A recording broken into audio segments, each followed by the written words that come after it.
hot topic, and I think it's natural that it's a hot topic, because let's face it, the waterfront is our biggest asset. So anytime you talk about any kind of a change to the biggest asset that you have in your municipality, there's going to be a lot of reaction. And that's why I want to thank everybody for coming out today and giving us your input. Okay? The lands east of the complex, we break them down into two separate areas. There's obviously the parking lot, which is the first space that we talked about. And there's also the lands further east of the complex, which include Lookout Point and the Marina area, and the oil tank lands. By the way, the oil tank lands are currently designated as residential space in the current waterfront. Now the questionnaire that you've received or are about to pick up is actually set up so that it's split between the two different areas. It's really the two different sets of circumstances. Now we're looking for comments and we're trying to get input about the concerns, what you think of the possibilities for these lands or this location.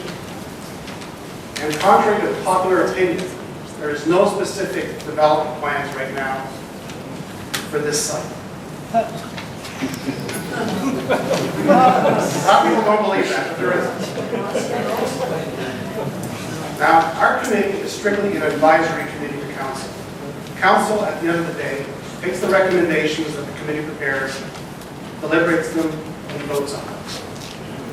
So to go further, the Waterfront Development Committee would have to seek council approval for any change in the waterfront plan, just like as it was the zoning and the official plan.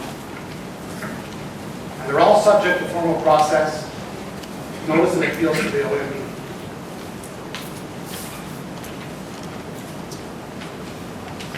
Believe it or not, right now we're sitting roughly right here. So you can see that the waterfront has gone through tremendous change over the years. Now protecting the public access to the waterfront is very, very important for the waterfront community. There are different opinions out there that sort of counter that, but you have to take our word for it, and you have to look at the waterfront plan. And you will see in the waterfront plan that it talks about continuity of the open space. It talks about access to the shoreline, and we already see the connectivity through the bike path. Now something that is in concept in the waterfront plan that is not illustrated, that we would like to propose in the next set of changes for the waterfront plan, is the waterfront public ribbon. Now this is something that is being shown for the first time today.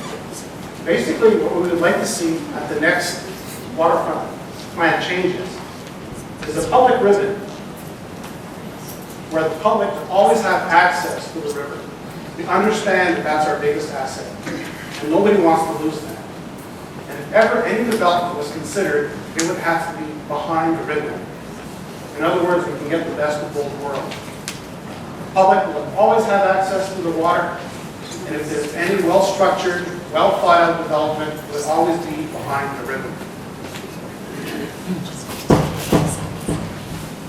Now, we're looking at this particular location. First, we'll talk about the parking lot location.